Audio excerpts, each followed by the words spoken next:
Okay.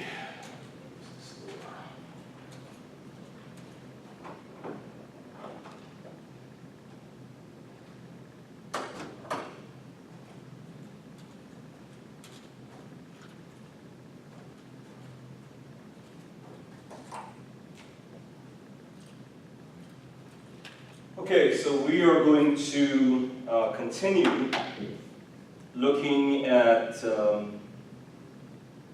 the alkanes. This should be the last lecture. We looked at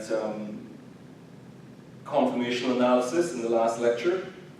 And well, actually, there's one point I wanted to make, which I think we had sort of finished at the very end. We were looking at a comparison of the conformational analyses for butane, and we were comparing it for butane, looking at all the C2C3 bond versus that of 1,2-dichloroethane. And I think what we said was that if you look at 1,2-dichloroethane, what you might find is that the plot for 1,2-dichloroethane energetically is above that. Again, this is enthalpy against theta. We're measuring theta in 60-degree increments. But it'll be higher for 1,2-dichloroethane because, again, we're starting, I think, at this point for the 1,2-dichloroethane. Whereas for butane, we're starting at the equivalent anti-structure. So we've got a methyl here, and so on. And we said that the chlorine atom is slightly bigger than the methyl, so you'd expect the energetics to be slightly higher. But it would get particular, and that's the point. I think I had it something like this. It's a little bit higher, all the way across, and then it gets much higher here.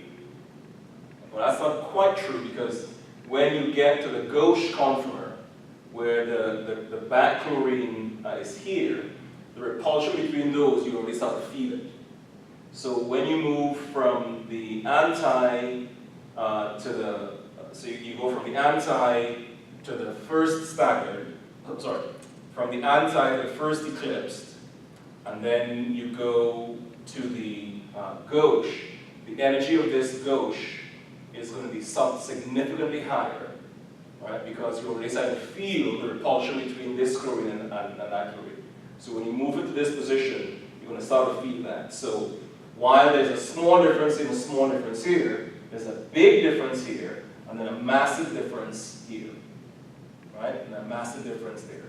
Because now the two Cls have a dihedral angle of 0 degrees, so the repulsion is really, really big. Okay, so what we want to do is change gear and look instead at rings. And we talked about this in the very first lecture, about carbon's ability to catenate, which is to form rings and chains. And we divide the rings that carbon forms, these are carbocyclic species, into what we call small rings, medium rings, and large rings. And the small rings are rings that have 3, 4, 5, and 6 carbons. And really, that is all we will consider. We're not going to consider the medium rings, which are typically 7 to about 12 or so. And then you get these very large rings, where chemistry gets particularly interesting. And plus, you could have polycyclic species, which again, we're not going to be looking at. So we're going to look at the small rings, which are 3, 4, 5, and 6. So we're going to look at the cycloalkanes.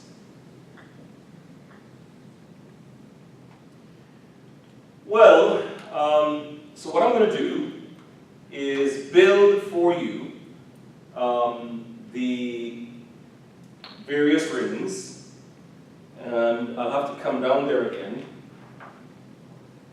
and I'm going to make the assumption you guys can see what I'm doing, because I'll come here. And what we're going to do is essentially look at the properties of the individual rings. We will compare the rings to each other. So 3-membered to 4-membered to 5-membered to 6-membered. But we're also going to compare the rings to the acyclic cousins. So we're going to look at cyclopropane versus propane, cyclobutane versus butane, and so on.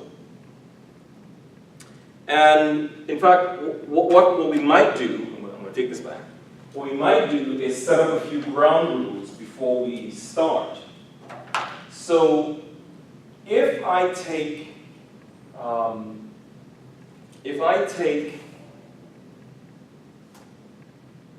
want to measure how energetic something is, how do I go about doing that? Well, one of the ways we do that is by looking at the energy released during the course of reaction. So we're going to play a silly little game, and we're going to ask the question. I'm going to ask you to kind of close your eyes, which is kind of weird, and I'm going to drop this marker onto the desk twice. And I want you to tell me, when was the marker higher?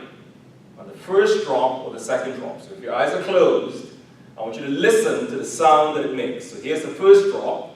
That's the first drop. Here's the second drop. And if I ask you, when was the marker higher? Clearly you will tell me it's the second one. And if I ask you why, you will tell me because the sound was louder.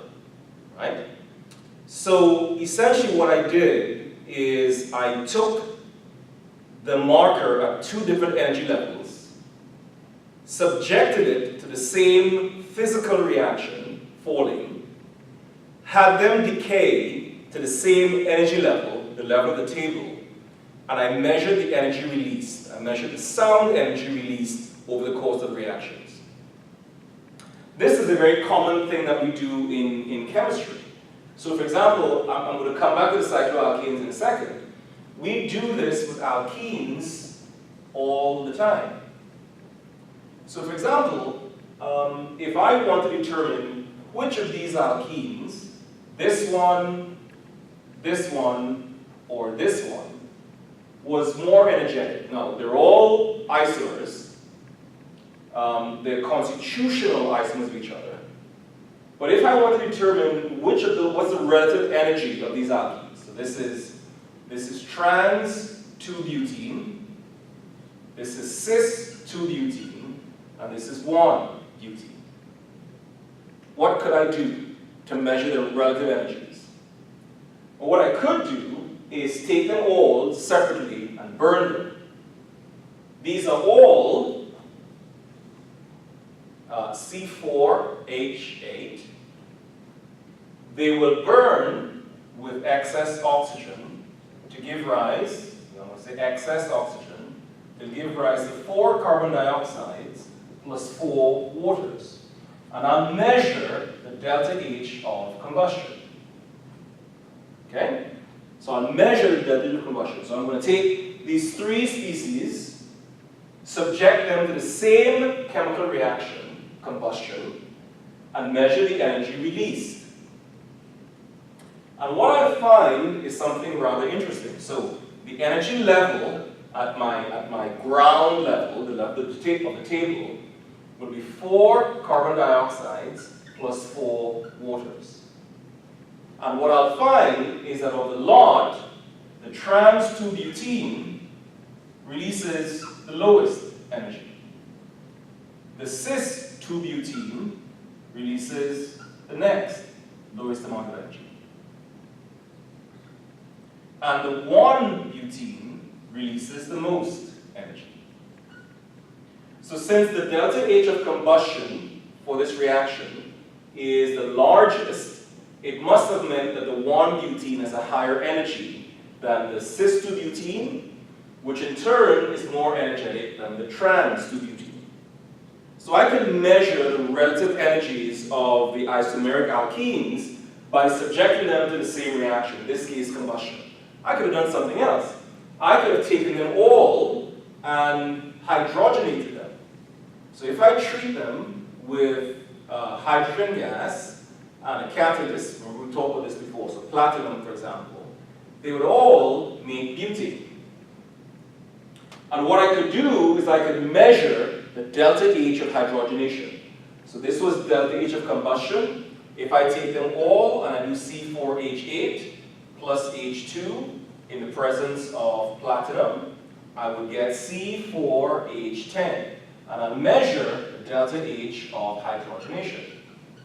And what I'll find is that even though the actual values are different, because we're doing different reactions, the actual energy gaps will be the same. So the energy gap between the 1-butene and cis-butene is X kilojoules per mole, then it'll be the same X kilojoules per mole when I do hydrogenation. The actual value, right, of where this thing is will differ, but the difference in value, the difference in the energy will be the same. Same thing here. This would be a value Y, right? And for hydrogenation, the absolute values of these will vary, but the energy difference between them will be exactly the same. Which of course is confirmation that my technique is correct. So in a case like this, I could subject these three alkenes to the same reaction, either combustion or hydrogenation, ensuring that they give rise to the same products. Okay? And then I can do a comparison, because in other words, if I drop the pen, if I drop the marker, but I change the level of the table, you couldn't make any assessment of when the marker was higher. Okay? So in order for this to work, I have to take the marker at two different heights, two different energies, let it undergo the same reaction, falling to the same level, the table height. And then I can make a value comparison based upon the sound that was, the sound energy released. So I'll say two things. One is, are there cases when we can't use this technique? It's question one, and then question two is, how can we explain the relative energies of the alkenes? Well, for example, one of the isomers of this compound would be this. That's also C4H8. If I wanted to compare the energy of this C4H8 isomer against its neighbors, which of these methods would work? Well, if I burn it, it's going to give me C4, it's going to give me 4 carbon dioxide and 4 waters. So I can do a direct comparison of this compound, what's called isobutylene, against these three isomers by doing combustion. I cannot do it by hydrogenation, because when I hydrogenate this compound, what I get is that alkene. That alkene is not butane. That's 2-methyl propane. That is the equivalent of moving the table, right, when I drop my marker. So I could do a comparison of this compound against these three by burning, because all 4 will decay to 4 carbon dioxides and 4 waters. I cannot directly compare it to these three by doing hydrogenation, because they don't yield the same product. I'm moving the tabletop. So that's one. I've got to make sure that I'm carrying out the same reaction, that it gives rise to the same product in order to be able to do a comparison. Well, the other question then is why? Why do the energies of these compounds vary? And it turns out that we can do a very simple table that shows the relative energies of the alkenes. And the alkenes have an energy, have a stability. We're going to do stability now. So this is stability, which means we have, so increasing stability means decreasing energy. And alkenes, the most stable alkenes, are those that are tetra-substituted, followed by those that are tri-substituted, followed by those that are di-substituted, but the 1,1 disubstituted, where the R groups are on the same carbon, are more stable than the trans 1,2, which are more stable than the cis 1,2, which are more stable than the mono substituted, which are more stable than the unsubstituted. So the relative stabilities of alkenes follows this pattern. And what you can tell from this immediately, I hope, is that the relative stability of the alkenes follows the degree of alkyl substitution at the vinylic site.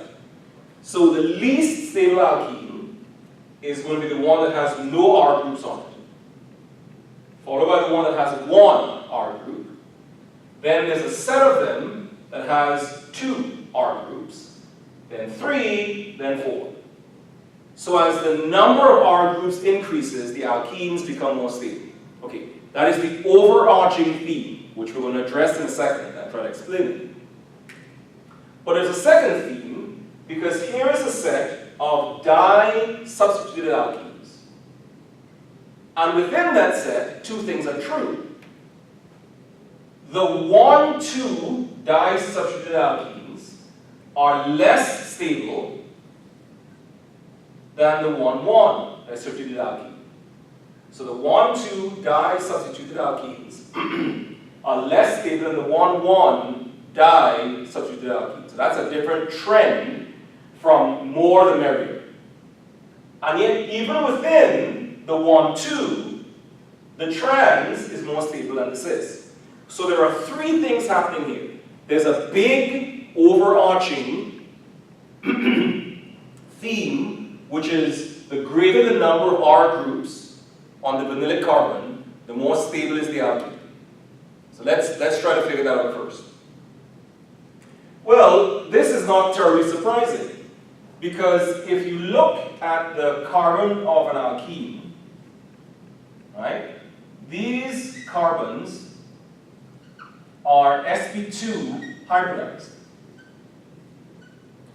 If I compare that to an sp3 hybridized carbon, and we talked about this at length some time ago, if I have a carbon that's sp2 hybridized,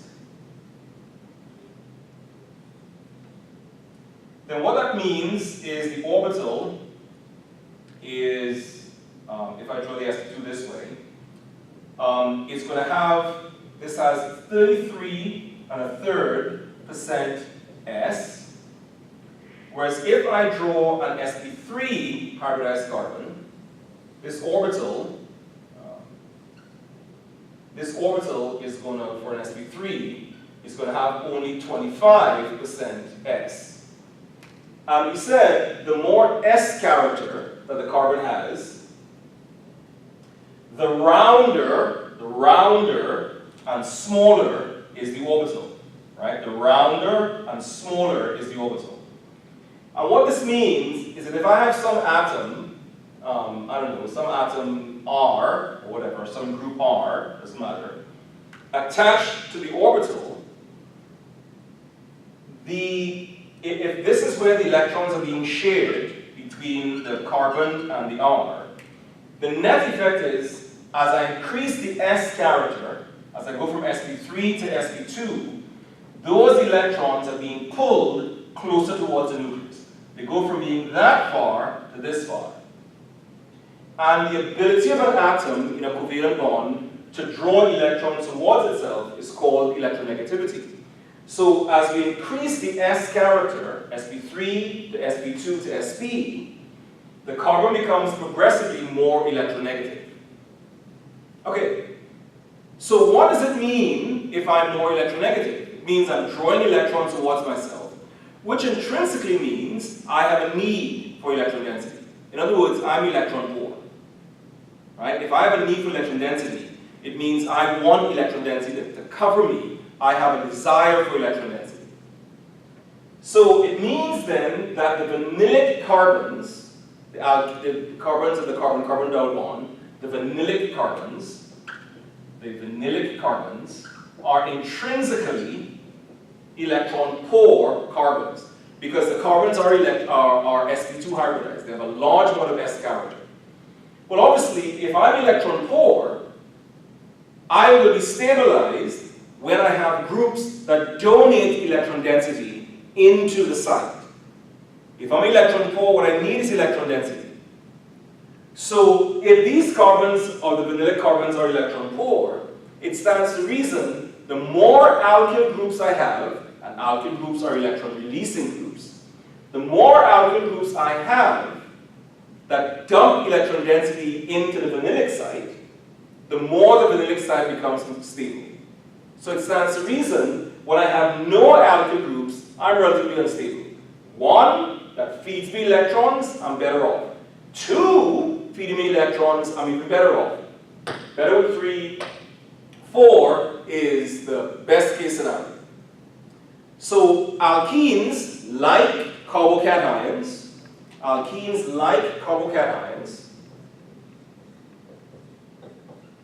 like free radicals, have a stability that depends upon the degree of alkyl substitution. The more alkyl groups I have, the better. Right? The more alkyl groups I have, the better. These are electron poor because the carbon is positive and it only has a sextet of electrons. These are electron poor because the carbon only has a septet of electrons. These are electron poor because the carbons are sp2 hybridized, which is true here, by the way, as well. The carbons are sp2 hybridized, and as a result, they are electron poor. So alkenes, carbocations, and free radicals are kindred species in that the sites are all electron poor.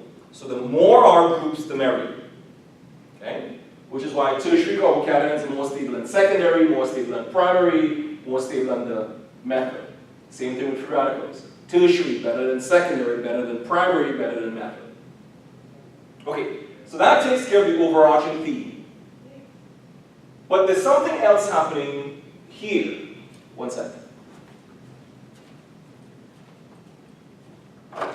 Your watch? Sorry. That's okay. I'm going to ask you a silly question. Yeah? What's the picture on the watch? Cat. Black cat. There you go. Thank you. You're welcome. Sorry. You're okay. I was panicking. I'm glad it worked out. Okay, so, right. So what's happening here then with the 2s? So these 3 are di-substituted. Why is the 1,1 di-substituted more stable than the 1,2 di-substituted? Well, it has to do with the efficiency of electron release. So if you think it through, where we want to dump electron density into the vinylic site. But if I'm dumping electron density from the left and from the right, well, there's going to be conflict because I'm pouring electron density in from 2 opposite sides. The ability of the system to absorb the electron density is compromised if I'm pushing in negative electrons on the left and negative electrons on the right. So the ability to release the electron density is compromised when I'm pushing from 2 opposite directions.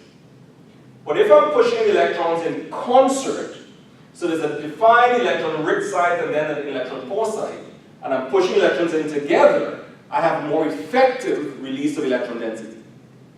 Therefore, the 1,1 di-substituted alkenes are more stable than the 1,2s because the efficiency of electron release is greater here than here.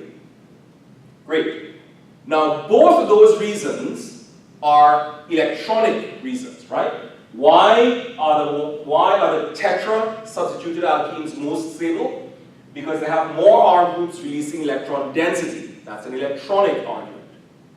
Why is the 1,1 more stable than the 1,2s? Because my ability to release electron density is more efficient when I push from the same side. Okay, that's an electronic argument. Why is the trans more stable than the cis? Well, that has nothing to do with electron release. It has to do with the size and the orientation of the groups. When I have have the trans species, let's say I draw my R groups like this, functionally, this R group doesn't feel that R group. There's no steric interaction. They don't feel each other. But if I draw the cis, then that R group and this R group, now there's interaction between them. That is a steric interaction. That interaction of the groups rubbing against each other destabilizes the structure. And therefore the cis is less stable than the trans. So really the interplay of electronic factors and steric factors, and what does steric mean? Steric refers to the size of groups, the bigger, the worse, and the orientation of the groups. Dihedral angle of 0, worse than 180 degrees. So steric factors are those factors that relate to the size and spatial orientation of groups. So it is the marriage, the interplay of electronic and steric factors that we use to account for the relative stabilities of alkenes. And so that's how I can rationalize what I actually observe with my alkenes. And I can see this play out in practice if I take my alkenes and I subject them to combustion or whatever. So in the classic case, if I were to take, let's say I take that alkene, that's 1, 2, 3, 4, 1, 2, 3, 4, 5, that's 1 pentene.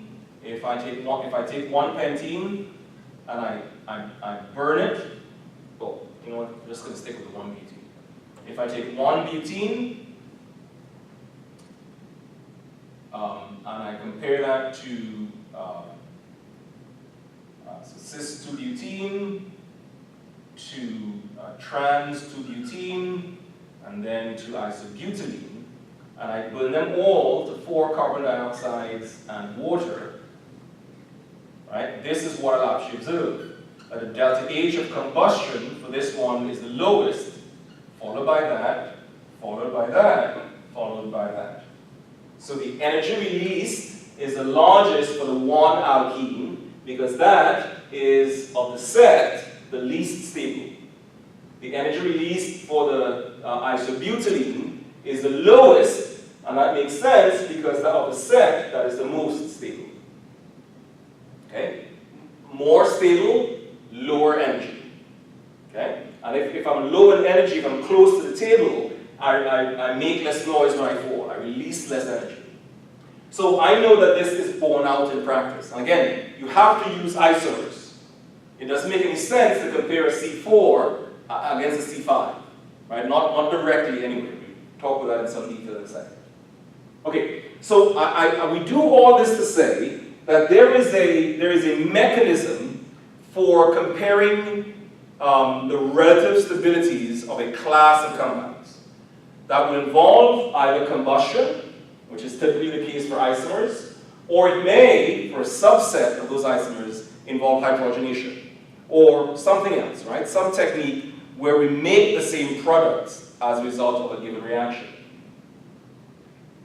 Okay, let's cycle back to the topic of our cycloalkanes. That's funny, we're going to cycle back to cycloalkanes. And what I want to do is to look at the energies of my cycloalkanes. And as I said, I want to do this in 2 ways. I want to compare the alkane, the cycloalkane, against its acyclic counterpart.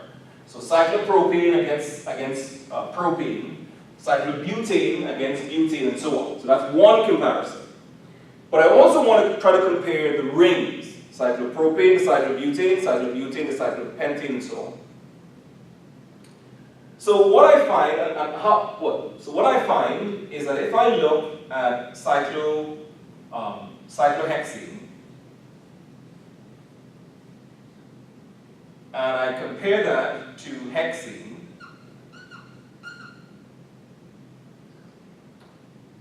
how am I going to compare them? Well, I'm going to do combustion. So this is C6H14. this is C6H12. And immediately I've got a slight problem, because when this burns, it gives me 6 carbon dioxides and 6 waters. But when this burns, it gives me 6 carbon dioxides and 7 waters. So the delta H's of combustion are already not going to be the same, because this is going to give me more energy to be released, because I'm going to make an extra water. So, but I'm going to look at those, and I'm going to fudge a little bit, because I know what the difference is. It's water. So I'm looking at the delta H of combustion, right? But I'm really looking at the difference in the delta H's of combustion. So I'm looking at the delta H of combustion, right? In other words, I'm looking at the difference in combustion between cyclohexane and hexane. And I'm going to fudge a little, because I know what the hydrogen to water is going to give me. And what I find is that difference is essentially 0. There's essentially no difference in terms of the heat of combustion of cyclohexane and hexane. They're essentially the same value. Well, that's good to know. If I look at cyclopentane versus pentane, I find that value is larger than 0, and that it gets even larger when I look at cyclobutane to butane, and even larger still for cyclopropane to propane. In other words, the delta H of combustion rises in a hurry from when I look at the number of carbons in the ring, from 6 to 5 to 4 to 3. So as we go from 6 to 5 to 4 to 3-membered rings, or 3-membered species, the difference in the heat of combustion rises. In other words, the ring becomes increasingly less stable compared to its acyclic counterpart. Right? At cyclohexane, there's functionally no difference in energy between cyclohexane and hexane. Right? The ring is just as stable as the acyclic version. Or if you want, the acyclic version is just as stable as the ring. When I compress the ring down to 5 carbons, cyclopentane is decidedly less stable than pentane. Right? Because the difference in delta H is rising. And the ring has a, and so in fact, so I'm looking at, for my delta H of combustion, well, I've left that, is the delta H of combustion for the cyclic minus the delta H of combustion for the acyclic. That's what I'm defining as my delta H of combustion. Okay? And so what this is telling me is that